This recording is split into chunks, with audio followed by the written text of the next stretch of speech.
우리가 시작이 반이다라는 말이 있습니다. 처음 그 말을 누가 했는지는 모르겠지만 어떤 일이든지 간에 망설이는 것보다는 시작하는 것이 굉장히 중요하다라고 하는 아마 그 의미를 내포하면서 했던 말이 아닐까 싶습니다. 물론 그런 부분에서는 시작이 반이 맞지만 제일 중요한 거는 시작하는 것과 또 그 마침까지도 사실은 가장 중요한 것입니다. 그러니까 시작이 아무리 중요하다고 하더라도 시작만 해놓고 결과를 제대로 맺지 못하면 사실 그 시작의 그 반은 사실 유명무실하기 마련입니다.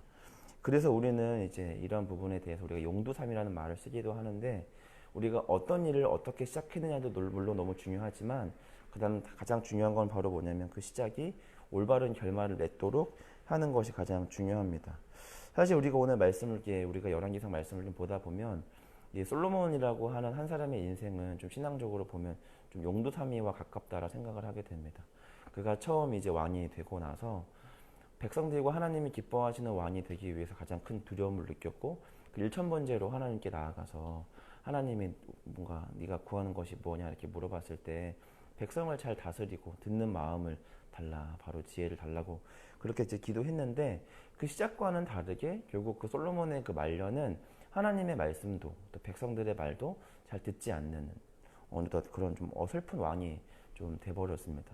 그런데 오늘 우리가 말씀을 보는 그 르호보암 그리고 여로보암은 사실 이 솔로몬보다도 못한, 그러니까 용두사미조차도 되지 못하는 모습들을 보게 됩니다. 그래도 최소한 솔로몬은 그가 왕이 되기 전에 하나님 앞에 가서 앞으로 어떤 왕이 되어야 하고 또 어떤 이스라엘을 다스려야 하는지를 그가 물었으면, 르호보암과 여로보암은 하나님을 찾는 모습도 등장하지 않는 거죠. 그러니까 그래도 잘 시작했던 솔로몬과는 반대로 오히려 시작조차도 굉장히 좀 어설프게 시작하는 이 르호보암과 여로보암의 모습들을 좀 보게 됩니다. 먼저 우리가 이제 뭐 11장, 12장 전체적인 말씀을 통해서 먼저 우리가 좀 르호보암의 이야기를 보게 되면, 우리 12장 1절에서 이 르호보암은 이스라엘 통일왕국의 왕이 되기 위해서 그가 처음 어디를 가게 되냐면 세겜으로 가게 됩니다. 그래서 이제 이 세겜이라고 하는 이 북쪽 지역으로 가게 되므로 이 북쪽 지역의 지도자들을 만나서 현재 지금 이미 자기를 지지하고 있는 유다와 베냐민 지파를 제외한 10개 지파의 수장들을 만나서 좀 이 세력들을 자신의 세력으로 좀 흡수할 좀 나름의 정치적인 계산을 하고 이 세겜으로 가게 된 것이죠. 그런데 우리가 이 세겜으로 갔던 이 르호보암의 첫 번째 선택부터가 사실은 우리 가운데 조금 이렇게 마음이 안타까운 건 바로 뭐냐면, 왕이 되거나 또 나라를 잘 다스리기 위해서 르호보암이 첫 번째로 찾아야 했던 이는 사실은 이 10개 지파의 지도자들이 아니라 사실은 하나님이라고 하는 거죠. 앞으로 어떤 나라를 다스려야 하고 어떤 왕이 되어야 하는지는 사실은 이 10개의 지파의 지도자들이 정확하게 알려주기가 사실은 쉽지 않습니다. 그래서 사실 르호보암은 세겜으로 가는 게 아니라 뭐 어디로 가기보다는 먼저 단을 쌓아 하나님을 찾고 하나님께 묻고 앞으로 어떤 왕이 되어야 합니까? 라는 뜻을 물었어야 하는데, 르호보암은 이제 그렇게 하지 못했죠.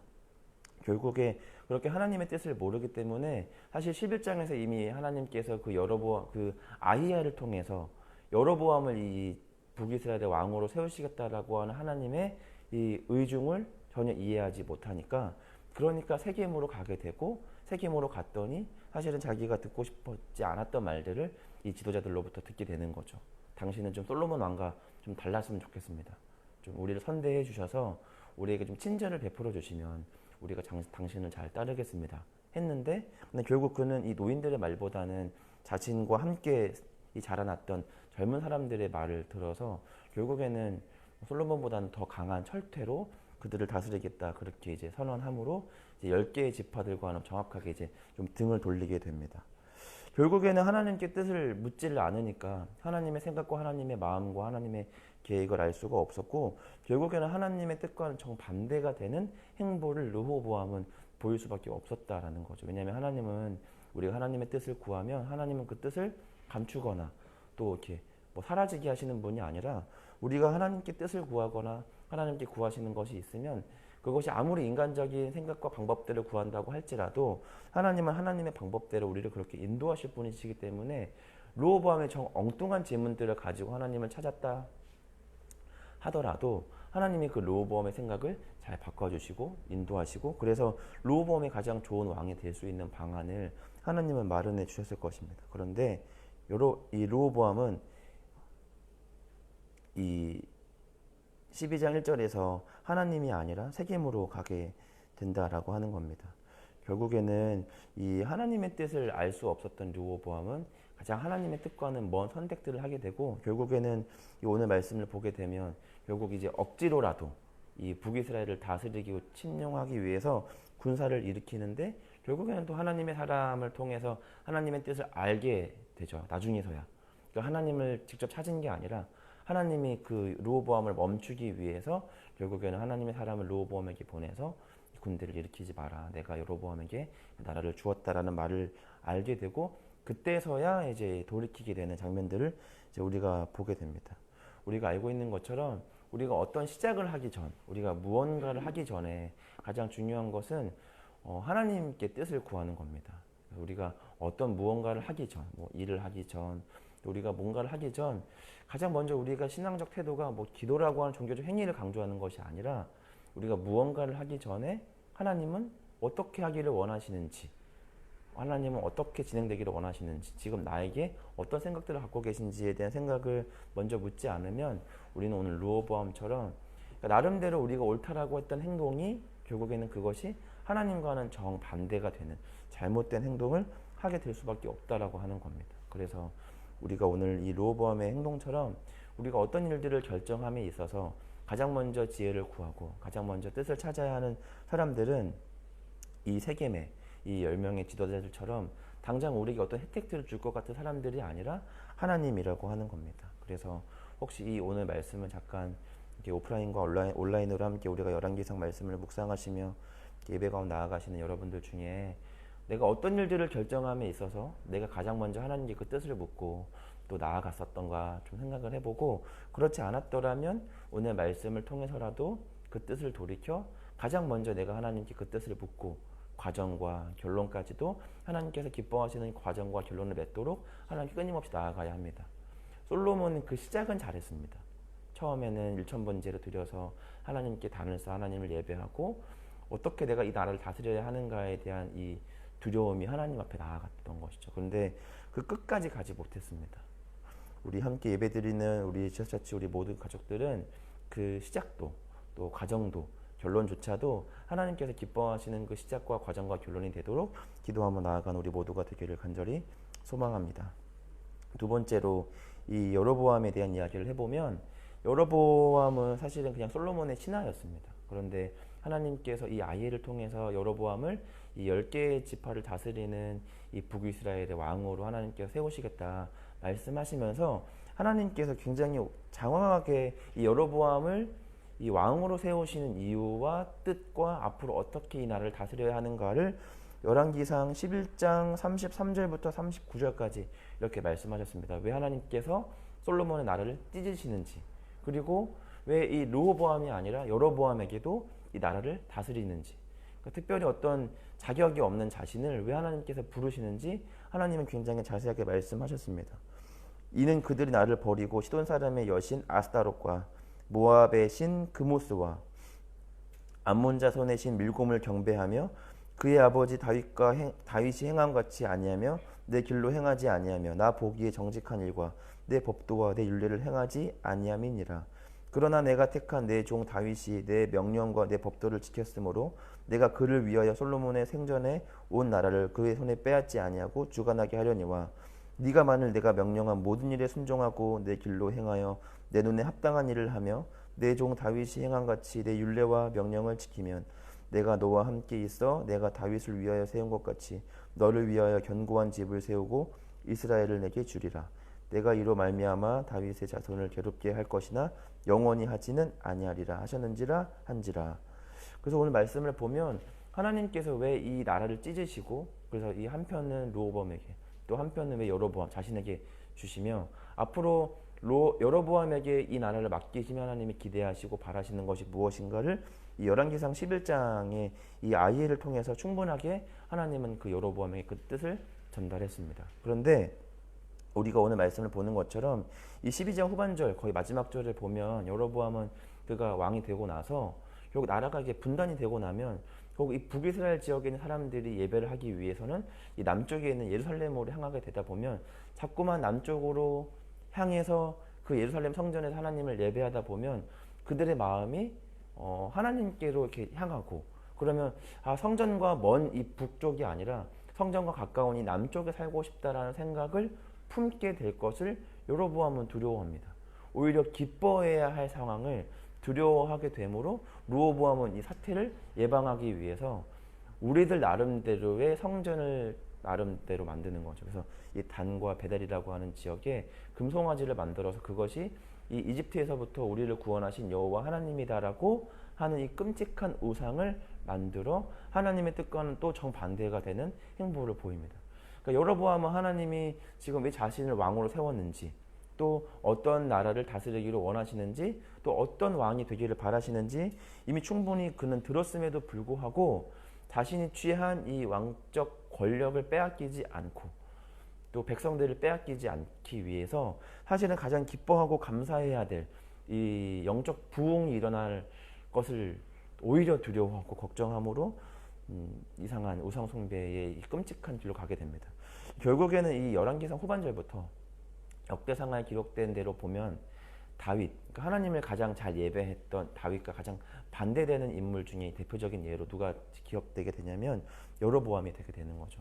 너 다윗처럼 살래? 여로보암처럼 살래? 마치 이런 것처럼, 그러니까 여로보암의 길로 행하더라, 다윗의 길로 행하더라라고 하는 것처럼 하나님을 잘 예배했던 왕, 하나님을 가장 배척했던 왕의 대표적인 인물로 여로보암은 그렇게 살아가게 됩니다. 사실은 이 르호보암도 여로보암도 그들이 했던 가장 치명적인 실수들의 가장 공통적인 건 바로 뭐냐면 하나님의 말씀, 하나님의 뜻을 구하지 않았다라는 거죠.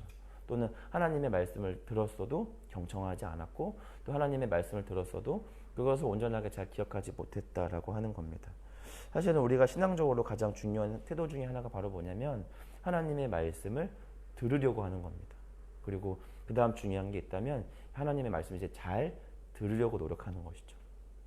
그리고 이제 마지막으로 중요한 건 그렇게 들으려고 했고 또 잘 들었던 말씀을 이제는 기억하는 것이 잘 중요합니다. 그러니까 그때 무슨 말 했었지, 잘 기억이 안 날 수도 있는데, 사실은 이 이스라엘의 백성들이 했던 많은 실수들 중에 하나가 바로 뭐냐면 하나님의 하셨던 일, 또 하나님의 말씀을 기억하지 못함으로 인해 발생한 참사가 굉장히 많습니다.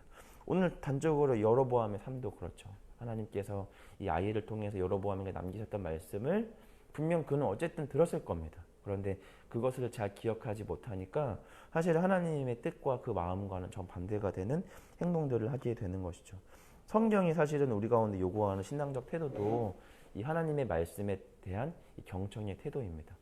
우리는 경청이라고 하면 귀로 듣는 것이라고만 생각할지 모르겠지만 사실 귀보다는 눈으로 듣는 것입니다.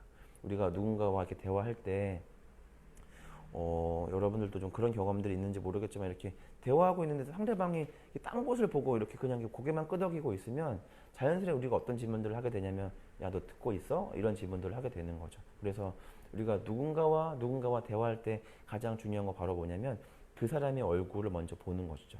그 사람을 보고 그 사람이 하는 말들이 어떤 말인지를 잘 이해하려고 노력하고, 그리고 그 했던 말들을 잘 까먹지 않고 잘 기억해서 다음에 그 사람이 기뻐하는 것이 뭔지, 또 싫어하는 게 뭔지, 또 뭘 좋아했었던 건지 우리 그것을 아는 게 사실은 관계에서 가장 중요한 것이죠. 우리가 신앙생활에서도 가장 중요한 건 바로 뭐냐면 그냥 말씀 앞에 그냥 귀로만 열어두는 것이 아니라 우리가 지금도 제2시 성경 통독을 하는 것처럼 하나님의 말씀을 보는 겁니다. 그런데 보는 것만으로 충분하다 그렇게 우리는 착각해서는 안 됩니다. 이제 우리가 그렇게 하나님의 말씀을 보았으면 이제는 그 하나님의 말씀이 어떤 의도이며 어떤 마음으로 그런 마음들을 하실까라는 거죠. 하나님께서 여로보암에게 그 다윗에게 했던 그 맹약을 하나님께서 끊으시고 나라를 찢으심으로 그 반쪽짜리 나라를 여로보암에게 주신다고 하셨을 때 그 고통 중에 말씀하신 하나님의 말씀, 하나님의 마음을 여로보암은 알았어야 했던 거죠. 그냥 나를 왕으로 세우시는구나, 그렇게 가볍게 생각했으면 여로보암은 좀 제대로 듣지 못한 겁니다. 그런데 사실 여로보암이 들었어야 했던 것들은 하나님의 그냥 그 문자적인 말이 아니라 어떤 마음으로 지금 나에게 이 나라를 반쪽을 떼어서 주시는가, 큰 고통과 아픔과 절망과 실망 가운데 하나님께서 이 나라를 회복시키기 위해 이 반쪽짜리 나라를 나에게 지금 주고 계시구나. 그렇다면 내가 다시금 이 나라가 하나님 앞에 회복되게 하기 위해 내가 하나님께 행동해야 할 신앙적 태도는 무엇인가를 사실 여로보암은 고민을 했었어야 됐다라고 하는 겁니다. 이 구약 성경에 드러난 다양한 사건들을 보면 하나님의 말씀을 기억하기 위해 그들은 애썼습니다. 그래서 결국 그들의 어떤 성공과 실패는 하나님의 말씀을 얼마나 잘 들었는가, 그리고 그 들은 말씀을 얼마나 잘 기억했는가, 기억하지 못했는가로 그들의 어떤 신앙적 성공과 실패는 이제 갈라지기 시작했습니다. 우리 이제 이 지저스처치 시즌 3가 시작하면서 그리고 우리가 새로운 예배당으로 우리가 옮겨지게 되고, 사실 우리가 가장 기대하는 것은 그곳에서 정말 하나님을 뜨겁게 예배하는 것 말고 다시 다른 목적이 없습니다. 그런데 우리가 가장 중요한 건 바로 뭐냐면, 우리 그렇게 바뀐 예배당에서 하나님을 예배하는 것만으로는 부족합니다. 예배당에서 예배하는 것만으로는 부족하고, 거기서 하나님을 영과 진리로 예배했으면 이제는 그곳에서만이 아니라 우리가 처한 삶 속에서도 그 삶의 예배가 이어질 수 있는 신앙적 연결성이 반드시 이루어진다고 생각합니다. 그러기 위해서는 먼저 나를 부르신 이 예배의 자리에서 하나님의 말씀에 경청하셔야 됩니다.